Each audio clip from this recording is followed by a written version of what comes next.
Hi, everybody. So welcome to RVA River Safety. This is just a presentation about what you should know about the river and more. So let's get started. A little bit about me first. My name is Eva Slaw. I'm a senior at Glen Ellen High School. I just recently graduated, so that's great. And then I'll be attending Coastal Carolina in the fall. I grew up around the river and I love to be outside and explore nature. So a little bit about the Girl Scouts. I am an ambassador in the Girl Scouts of the Commonwealth of Virginia from kindergarten to now. Juliet Gordon Lowe started the Girl Scouts in 1912 with 18 girls in Savannah, Georgia. You can learn more about the history through www.girlscouts.org. And today there are more than 22.5 million Girl Scout members who participate in thousands of activities. And no two experiences are the same, but they are all girl-led. So a little bit about the Gold Award, which is part of my project. My Gold Award project is RVA River Safety, and the Gold Award is the highest award a Girl Scout can earn. It's a take action project that addresses the root cause of an issue in a community, and it has a sustainable and ongoing impact. So what is the purpose of RVA River Safety? It's to promote safety in and around the James River, and I do this by educating teens and young adults about safe usage of the James River, and provide education through social media as well, and in-person or online presentations. So let's talk a little bit more about the James. It's the largest river in Virginia, and its watershed makes up 25% of the state. It goes into the Chesapeake Bay as well, and is 340 miles long, and we use it for drinking water, commerce, and recreation, such as swimming or kayaking. So let's look at some potential hazards. Environmental hazards include river levels, contaminant levels, water temperatures, and critters, such as snakes or anything like that. And some structural hazards include rocks, trees, or debris, low-head dams, strainers, and rapids. And over here you can see some whitewater rafters going over the rapids here. So a little bit more about contaminants. High water levels and heavy downpours definitely increase the runoff and contaminants. Potentially harmful bacteria levels can increase, and actually the James River Association created the James River Watch program, where volunteers collect samples for bacteria weekly, and the map is updated on Fridays from Memorial Day to Labor Day. And if we look over here, this little green dot is the water gauge, so it tells us how high the river is, and all these big gray circles are where they collect those samples. So what's under the river? Usually the most common thing people see is going to be rocks, which are usually made of granite and can become submerged based on water levels. It really causes a threat to swimmers, kayakers, and other recreational things because you can get lodged in between them or stuck under them, especially if the river is moving really fast. Especially with erosion after the river has increased, the rocks definitely become more slippery and more dangerous.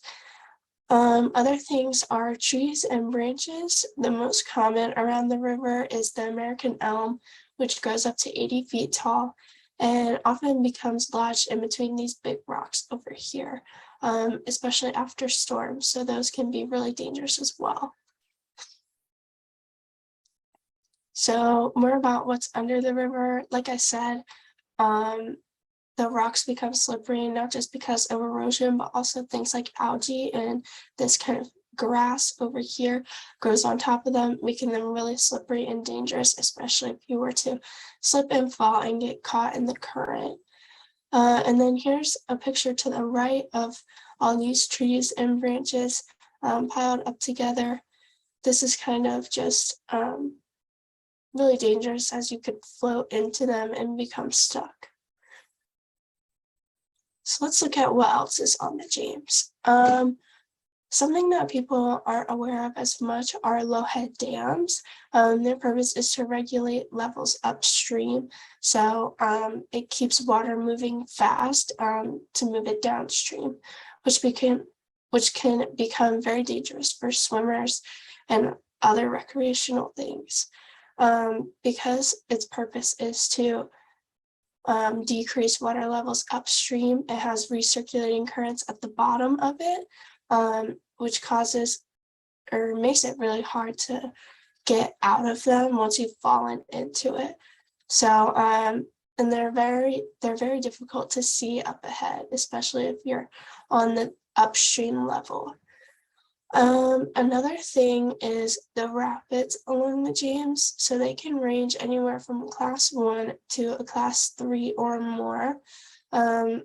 And most people know about these or know the area they're located, but it still makes it really dangerous if you don't know what you're really doing around them. So the last thing is river strainers. These can be man-made or natural, but their purpose is to catch large objects floating down the river, and it pins them in place. So this can cause a threat to people possibly swimming or kayaking if they get caught going down the current. Then if they get stuck in one of these, it can be really bad because the water keeps pushing up against them. So as you can see here on the left, this is kind of an example of a river strainer, and it's really easy to get lodged in between these cracks all over here. And to the right, this is going to be the Lowhead Dam, and as you can see before I start the video, it's really flat over here, so that's going to be really hard to see, especially if you're up here. Let's go ahead and take a look.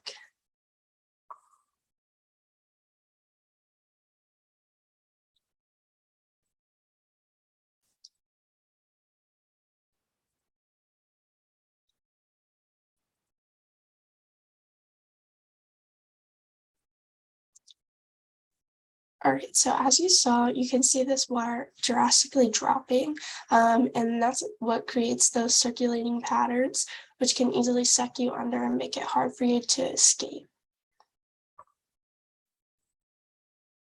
All right, so let's talk a little bit more about river levels. So how do you know when the river is too high? Usually after a lot of rain, the levels begin to rise and make it more dangerous for recreational things. So every time you go to the river, you should definitely check what the level is. Kind of the rule of foot is 5 feet and below is for swimming and tubing. Above 5 feet, definitely bring a life jacket. Above 7 feet, you need a life jacket. And if you're doing things such as kayaking or rafting, you need to go with an expert. Or if it's above 9 feet, you should definitely stay out of the water. And even experts say that it's really dangerous. So over here to the right is going to be a sign. This is kind of your 5 feet and above sign that you're going to see. Life jacket required, fast moving water, and experts only. So just look out for these when you're walking along the James, they'll tell you.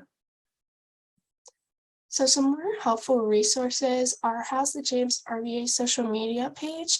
They have a Twitter and an Instagram, but daily they post the air temperature, the water temperature, and the river level. And down here where the second arrow is, it'll tell you like what's recommended per that level.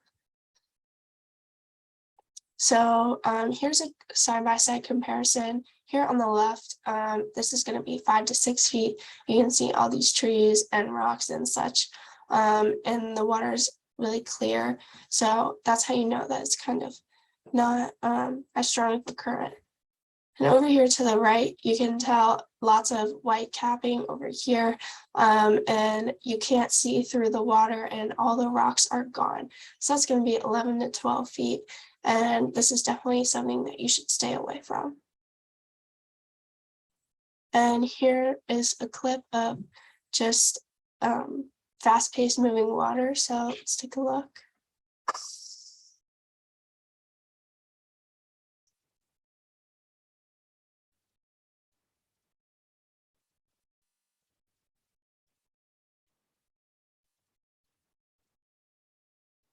So even over here, you can see giant trees, which definitely makes it even more dangerous. So some more helpful resources, Friends of the James, they post things like Today in the Park, which is going to tell you the river level, things like the tides, things that affect the river, trail conditions for people who like to go hiking, the weather, and the calendar to see if they have any fun events coming up. So you should definitely check them out. They're also having a new river safety program. They just had one this past week, but it'll basically tell you everything you need to know about safety. They'll show you how to use equipment and things like that. So that's really important if you are getting more into the river during the summer. So here's a little checklist, just kind of know before you go. Check the river levels, check the temperature, check the weather. If you're going tubing or kayaking, definitely know your in and out routes and bring a life jacket just in case. So here's kind of those signs I was talking about earlier. This is going to be kind of below 5 feet and things like that. And this is going to be your 7 feet, this orange one over here. And this red one is going to be 9 feet or above. Like I said, they'll definitely tell you over here with the circles that what is recommended. And this is my Instagram page. It's also a part of my project. So if anyone will take a minute to just scan this QR code and give me a follow, that would be great. I'll leave it up here for a second.